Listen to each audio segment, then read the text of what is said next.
우리는 지금까지 한 번도 겪지 않았던 참 이상한 나라에서 살고 있습니다. 새로운 정권이 출범한 지 2달이 넘어가고 있지만 하루가 더해갈수록 국민의 실망은 커지고 분노는 하늘을 찌르고 있습니다.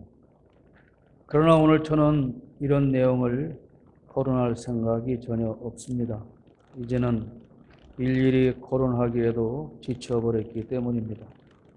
다만 이렇게 말로 표현할 수 없는 절망적인 상황에서 교회가 할 일은 무엇인지 그것을 생각해 보고자 합니다. 오늘 성경 본문의 역사적인 배경은 이스라엘이 포로 생활을 마치고 돌아왔을 때의 상황입니다. 70년이라는 긴 세월 동안 비워두었던 고국 땅에 돌아왔으나 그들의 눈앞에 벌어진 상황은 절망스러운 그 자체였습니다. 70년이라는 기간 동안 적국에서 포로로 살며 이스라엘의 소원은 한 가지였습니다. 어서 고향에 돌아가서 무너진 성벽과 성전을 재건하고 버려져 있는 황무지에 다시 씨앗을 뿌리고 안정된 삶을 사는 것이었습니다. 드디어 부푼 꿈을 안고 고향에 돌아왔습니다.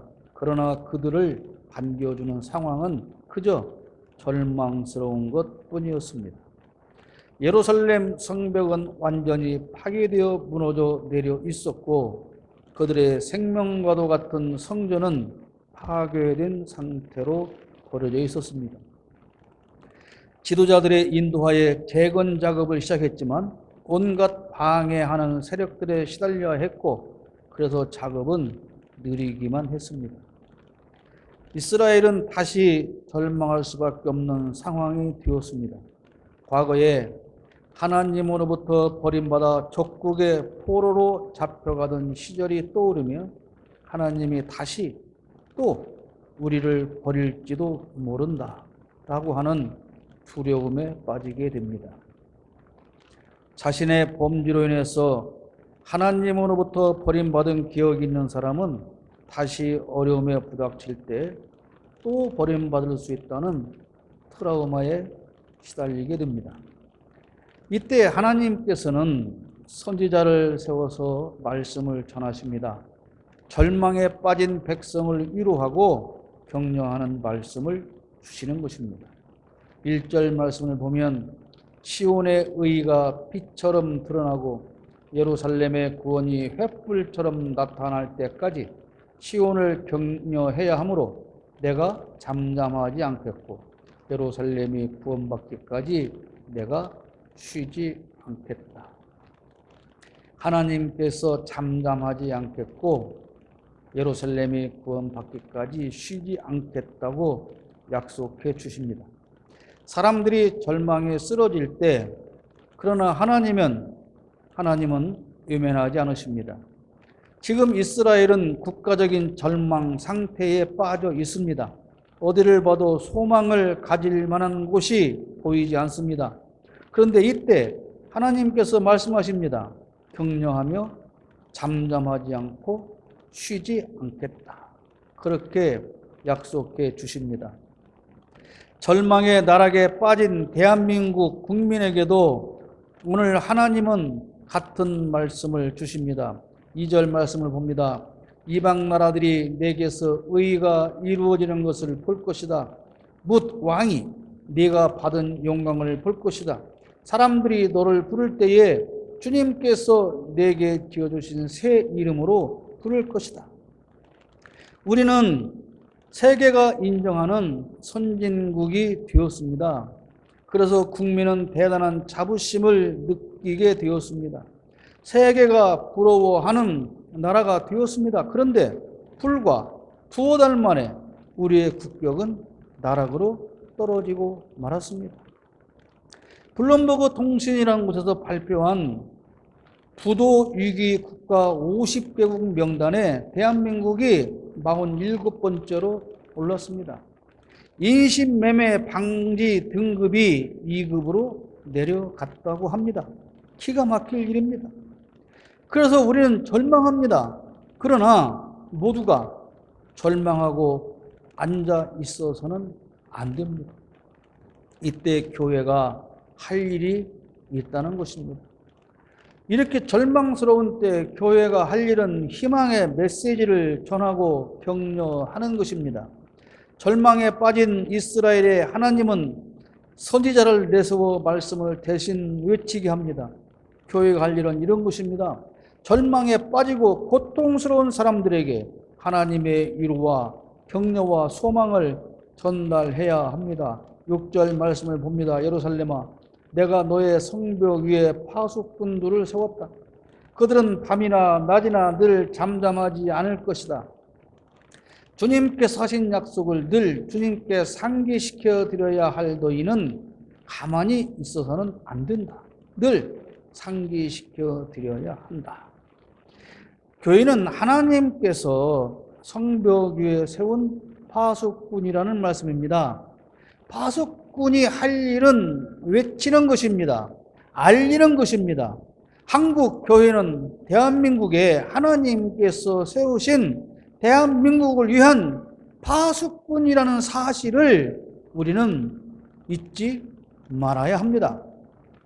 그러므로 우리 교회는 밤이나 낮이나 늘 잠잠하면 안 됩니다.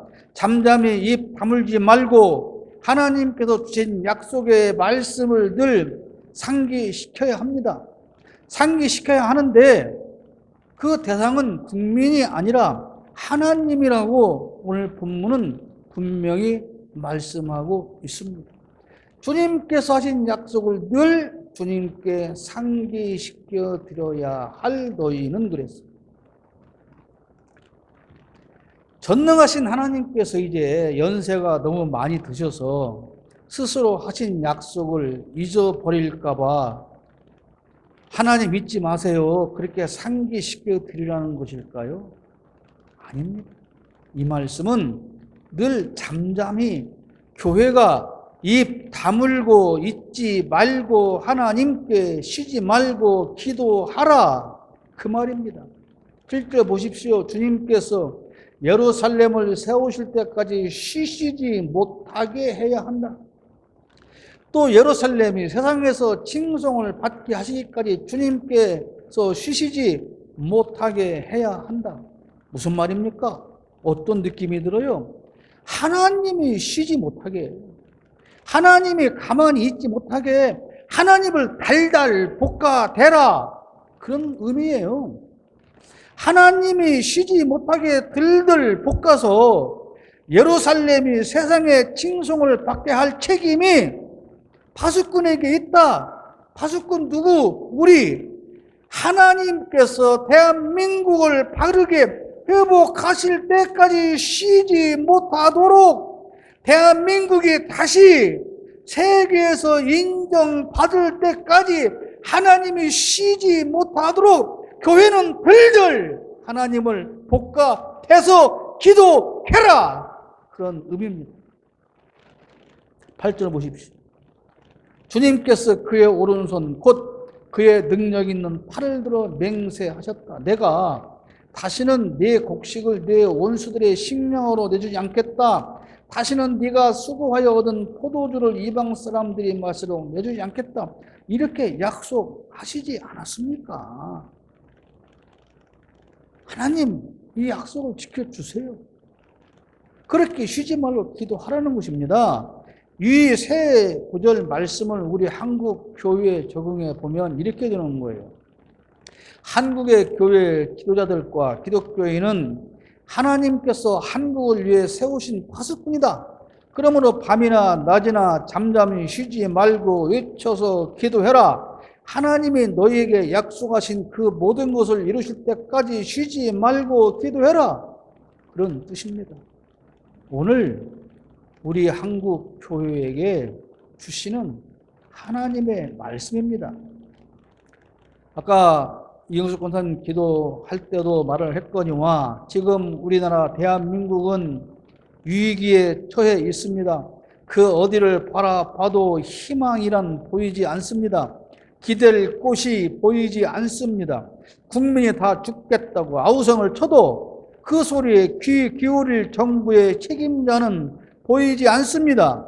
국민으로부터 탈취한 권력을 이용해서 그저 몇 사람 배 태우는 일에만 정신을 팔고 있습니다.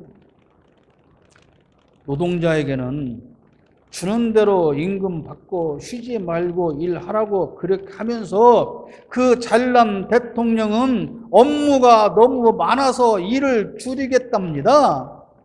국민을 위한 일이라면 매일 밤을 새우고라도 쉬지 않고 일하겠다고 해야 하지 않겠습니까? 9시에 출근해서 6시 땡 하면 칼퇴근해서 몇 가지나 일을 한다고. 과거의 대통령들이 밤에 잠을 자지 않고 2시에도 3시에도 새벽 6시에도 일어나서 일했던 것을 모릅니까? 과거 청와대에서는요, 모든 비서들이 4시, 5시에 출근했습니다. 그래서 6시 정도에 대통령한테 보고할 모든 자료를 다 만들어 놓고 쉬지 않고 밤낮 없이 일을 했고, 국가 위기 상황이 되면 24시간 언제라도 밤에 잠을 자다가도 일어나서 국가안보회의를 열었지 않습니까? 무슨 놈의 일을 얼마나 많이 했다고 할 일이 너무 많아서 줄인다고 국민 앞에 공식적으로 대통령실에서 발표를 합니까? 이런 상황에서도 한국 교회는 그저 잠잠히 입을 꾹 쳐 닫고 있습니다. 나라를 위해서 기도하지 않습니다. 그저 복받고 저 하나 성공해서 호의호식할 일이 아니라면 아무 것에도 관심이 없습니다. 공정이냐 불공정이냐 상관하지 않습니다. 정의냐 불의냐 상관없습니다. 나라가 망하든 국민이 아우성이든 아무것도 상관없습니다. 관심도 없습니다. 그저 불의한 권력을 가진 저들과 하나 되어서 제 한 몸 성공 출세하는 일에만 관심을 두고 있습니다. 나라를 지키고 국민을 보호하라고 성벽 위에 파수꾼으로 세워놨는데 나라가 망해도 외치지 않습니다. 눈을 감고 입을 닫고 국민이 절망해도 그저 그렇게 있습니다.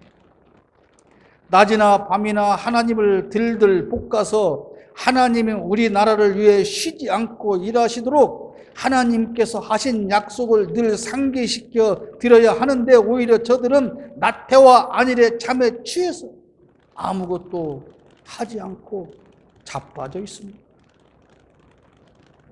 사랑하는 한국 교회와 그리고 지도자 여러분, 성도 여러분, 이젠 잠에서 깨어나십시오. 지금 여러분은 안락한 침대에서 양탄자 깔고 편안히 잠자고 있을 때가 아닙니다. 나라가 무너지고 있습니다. 사방에서 모든 강대국이 우리의 목을 지금 조여오고 있습니다. 지도자라고 하는 인간들은 아무런 생각도 없고 방법도 대안도 없습니다. 그저 어쩌다 빼앗은 권력에 취해서 휘청거리고 있습니다. 코로나 환자가 다시 급증하니까 사람이 많이 죽을 걸 대비해서 화장시설을 증설하겠답니다. 그것이 코로나 대책입니다. 과학적인 방역입니다. 확진을 막을 방법은 없다고 합니다. 각자 잘 알아서 걸리면 치료받고 걸리면 죽지 말고 잘 살아나라. 그것이 정부가 하는 말입니다.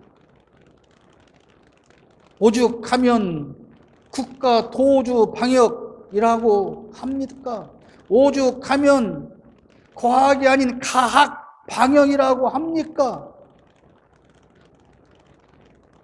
오죽하면 질병 구경청이라고 합니까? 세계에서 가장 잘 나가던 조선업이 무너져 내렸습니다. 그랬더니 노동자들에게 호소합니다. 고통을 같이 분담하는 차원에서 임금을 당분간 30% 깎자. 그리고 나중에 호황되면 다시 올려줄게. 그래서 노동자들은 그렇게 했습니다. 그런데 이제 그들이 약속했던 것처럼 조선업이 다시 호황을 맞게 됐어요. 그래서 노동자들이 그때 깎았던 그 임금 이제는 제자리로 돌려줘야 하는 것 아닙니까? 그랬더니 못 해준대요. 그래서 농성을 벌인 겁니다. 자신의 몸을 스스로 용접해서 1m 안에 가둬버렸어요. 20m 고공 난간에 매달려서 수십일 동안, 수달 동안 농성을 했어요. 그랬더니 언론에서 뭐라고 합니까? 임금을 세상에나 30%나 대폭 인상해달라고 농성한다는 기사를 써댑니다. 그랬더니 대통령이라는 사람이 뭐라고 합니까? 불법 행위를 하고 있다고 합니다. 이제 기다릴 만큼 기다렸으니 그만두랍니다. 뭘 기다렸단 말입니까? 극적으로 타결했어요? 노동자들이 뭘 얻어낸 타결입니까? 4몇 프로요?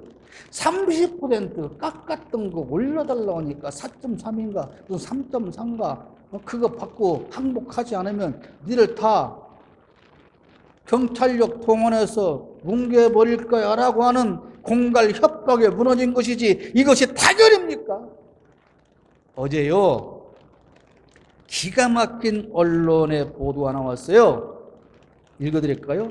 대통령이 고비 때마다 협상력을 발휘해서 아주 잘 타협하게 만든다. 아주 개지랄을 합니다. 이게 언론입니까? 스스로 철창 안에 몸을 가뒀던 사람이 나오고 20m 고공 난간에서 농성하던 사람이 내려오니까 일단 병원에 보내서 치료는 받아야 된다. 치료가 끝나는 대로 경찰이 조사한답니다. 먼저 안 잡아가고 병원에 보내주었으니까 성은에 감옥하라는 겁니까? 어제 주동자 9명에 대한 체포영장을 신청했으나 법원이 기각했습니다. 대한민국의 기독교인 여러분,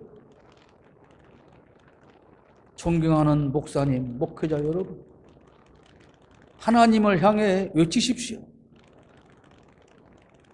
이 나라가 다시 세계 모든 나라로부터 인정받고 칭송받는 그런 나라를 하나님께서 만들어 주시도록 외치기를 바랍니다.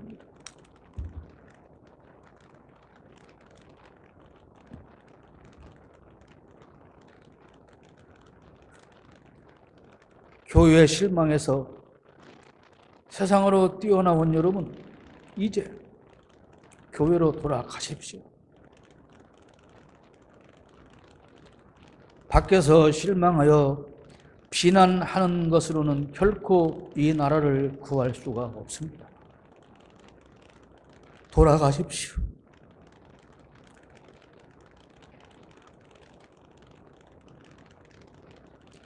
교회로 돌아가서 파수꾼의 자리에 앉으시기 바랍니다. 그리고 외쳐서 하나님을 들들 볶아대며 기도하시기를 간곡히 부탁합니다. 지금 교회가 할 일은 나라를 위해서 간절히 기도하는 것입니다. 과거 전국 방방곡곡에서 밤마다 동산에 올라 소나무 붙잡고 구국 기도를 외쳐댔던 구국 기도의 함성이 전국에 메아리 쳤던 그때로 돌아가야 합니다. 그러면 교회는 기도만 하면 됩니까? 10절 말씀을 보겠습니다. 나아가거라. 성 바깥으로 나아가거라. 백성이 돌아올 길을 만들어라. 큰 길을 닫고 돌들을 없애어라. 뭇 민족이 보도록 깃발을 올려라. 성 밖, 교회 밖, 세상으로 나아가야 합니다. 나가서 무엇을 해야 합니까? 백성이 돌아올 길을 만들어야 합니다. 그리고 뭇 민족이 보도록 깃발 깃발을 올려야 합니다. 지금 수많은 사람은 길을 잃고 있습니다. 취업하는 길을 찾지 못합니다. 며칠 전 뉴스를 보니까 아르바이트생 시급이 최저임금과는 상관이 없어요. 시간당 15,000원 이하로는 사람을 구할 수가 없답니다. 하는 일에 따라서는 2만 원, 3만 원도 주어야만 아르바이트생이 온다는 겁니다. 국가에서 정한 최저임금으로는 젊은이들이 도저히 살아갈 방법이 없기에 최저임금 받고는 일하지 않기 때문에 생긴 일이라고 합니다. 그런데 정부에서 정한 최저임금은 얼마입니까? 전국 관공서에 난방 온도를 실내온 28도로 맞추라면서요. 대통령은 대통령실에서 회의하는데 에어컨에 표시된 온도가 21도입니다. 옛날 이명박 정부 때도 그랬어요. 이 사람들은 꼭 이명박을 따라서요. 이명박 정부 때 28도로 맞춰놓고 그것을 관리하는 사람을 뽑았어요. 큰 인건비 아껴서 전기세 내죠.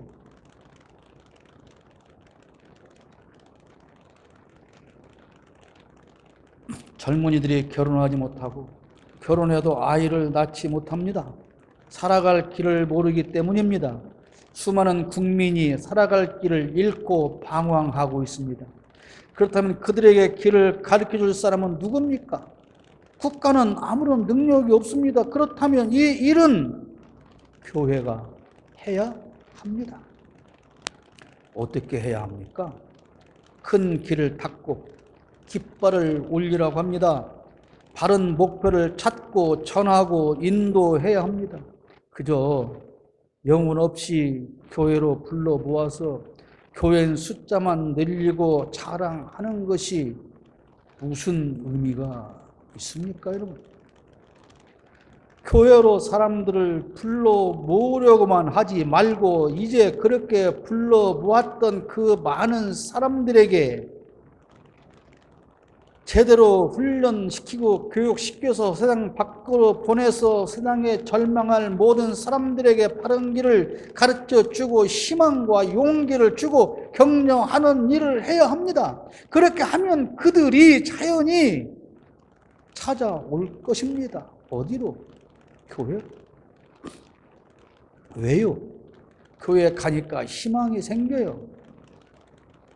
용기가 생깁니다. 위로를 받습니다. 그러면 오지 말라고 해도 올 것 아닙니까? 오라고 해놓고 아무것도 주지 못하는데 뭐하러 사람들이 교회를 찾겠습니까?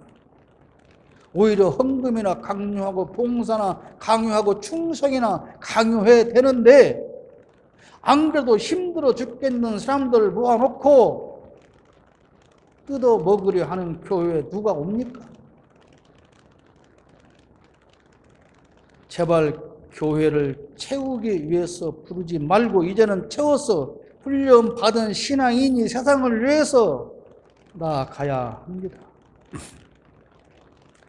예배당이 규모만 자랑하고 교회가 복타령만 하는데 깃발이 없어요. 깃발이 없습니다. 아니, 깃발이 있긴 있어요. 그런데 그 깃발이 잘못된 깃발이에요. 극우 장사꾼 전직 대통령 사저 앞에서 그 쌍욕을 해대는 그 유튜브 배후에 명색이 영부인이라고 하는 사람의 고모라고 하는 여자 목사가 있다는 사실이 다 밝혀졌지 않습니까? 그런데 그 대통령한테 그 집회를 막아달라고 하니 막아주겠습니까? 여러분, 영화 보면 전장에서 나거든 병사들이 방황하고 헤맬 때 저 멀리에서 자기 아군의 깃발이 보여요. 그때 그들은 모든 근심, 걱정, 염려가 다 사라집니다. 아, 저 앞에 우리 아군 부대가 있구나. 이제 살았다. 그렇게 자기 편 깃발이 보여야 그리 갈 것 아닙니까? 기진맥진한 그들에게 깃발이 보여서 자세히 망원경으로 보니까 적군 깃발이면 거기를 갑니까? 그들에게 불안과 두려움은 더 배가 되는 것 아니겠습니까? 더욱더 절망적인 상황이 되지 않겠습니까? 나고자에게 자기 편 깃발을 보여줘야 그들이 희망을 안고 찾아갈 것 아닙니까? 그런데 그렇게 힘들게 걸어가는 그들에게 보이는 깃발이 자기와는 상관이 없어요. 찾아가봤자 전혀 도움이 안 되는 깃발이에요. 여러분, 오늘 본문은 깃발을 세우라고 하지 않습니까? 그러면 교회가 세워야 할 깃발은 무슨 깃발입니까? 교회의 깃발은 십자가입니다. 대한민국 7사단의 깃발이 칠성기입니다. 아주 7사단은 강한 사단이었는데 한국 전쟁 때 깃발을 뺏겼습니다. 북한군한테. 지금도 7사단은 부대 깃발이 없어요. 깃발은 뺏기면 또 만들 수 있는 게 아닙니다. 내가 적군에게 빼앗긴 깃발은 다시 싸워서 뺏어 와야만 하는 것이에요. 새로 만들면 그건 가짜 깃발입니다. 교회의 깃발은 십자가 깃발이어야 합니다. 이 십자가 깃발을 보고 찾아오면 힘들고 지친 당신에게 분명히 큰 도움이 될 것이라고 하는 용기와 희망을 주고 격려해 주는 그런 깃발이 교회에 세워져서 저 힘들고 지친 방황하는 수많은 사람들 눈에 띄게 해줘야 하지 않겠습니까?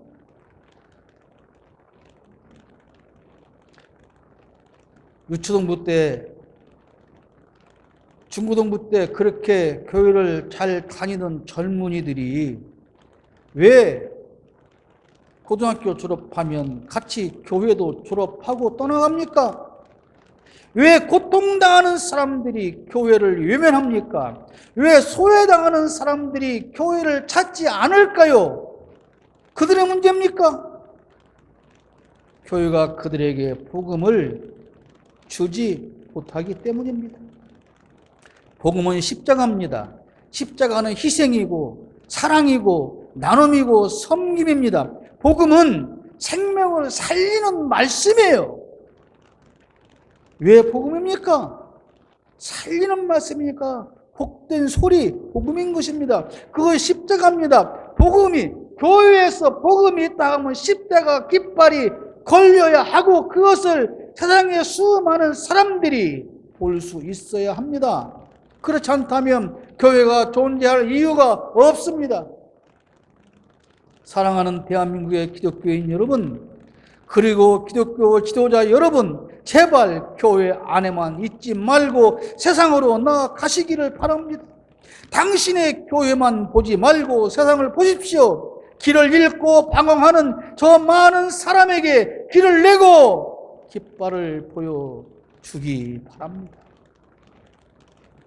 실망한 사람에게 희망을 주는 교회가 되어야 합니다. 11절 말씀 보아라. 주님께서 땅끝까지 선포하신다. 딸 시온에게 일러주어라. 보아라. 너희 구원자가 오신다. 그가 구원한 백성을 데리고 오신다. 그가 찾은 백성을 앞장 세우고 오신다. 지금 절망스러운 이 나라를 누가 구할 수 있을까요? 여러분이 지지했지만 낙선한 그 사람이 당선되면 모든 문제가 해결될까요? 정말 그럴까요? 분명히 지금 안고 있는 문제 중 일부는 해결될 수 있을 것입니다. 그리고 좀 더 나은 삶을 살 수 있을 것이고 좀 더 나라가 발전할 수도 있을 것입니다. 그러나 거기까지입니다. 사람의 힘과 능력은 완전하지 않습니다. 상대적으로 나아질 수는 있어도 절대적일 수는 없습니다. 우리가 누구를 지지하고 선택하는 것은 상대적인 것이지 절대적인 것은 아닙니다. 우리가 안고 있는 모든 문제의 해결은 오직 전능하신 하나님만이 하십니다. 그러므로 하나님만이 우리의 구원자이십니다. 하나님이 직접 찾은 그 백성을 데리고 앞장서 오실 때 이스라엘의 온전한 평화와 승리는 이루어집니다. 사람의 꼼수로 이루어지는 것이 아닙니다. 그러므로 사람의 머리로 꼼수 부리지 말고 오직 하나님께 맡겨야 합니다. 사랑하는 여러분, 우리는 이 나라를 위해서 하나님께서 세워놓으신 파수꾼입니다. 그러기에 우리는 밤낮으로 잠잠히 있지 말고 하나님을 향해서 외쳐대야 합니다. 하나님께서 우리에게 주신 약속을 기억하시도록 들들 볶아대야 합니다. 하나님, 이 대한민국에 복을 주시기로 약속하셨지 않습니까? 그 기억을, 그 약속을 하나님 상기시켜 주십시오. 왜 이 나라가 이렇게 어려운데 그 약속을 기억하지 않습니까? 이렇게 하나님을 들들 볶아대시기를 바랍니다. 그리고 실망한 이 나라, 이 백성들에게, 성도들에게 희망의 메시지를 전달하기를 바랍니다. 우리가 먼저 파수꾼으로 돌아가는 것이 이 나라를 살리는 길입니다, 여러분. 나라를 위해서 간절히 기도하십시오. 지금은 오직 기도할 때입니다.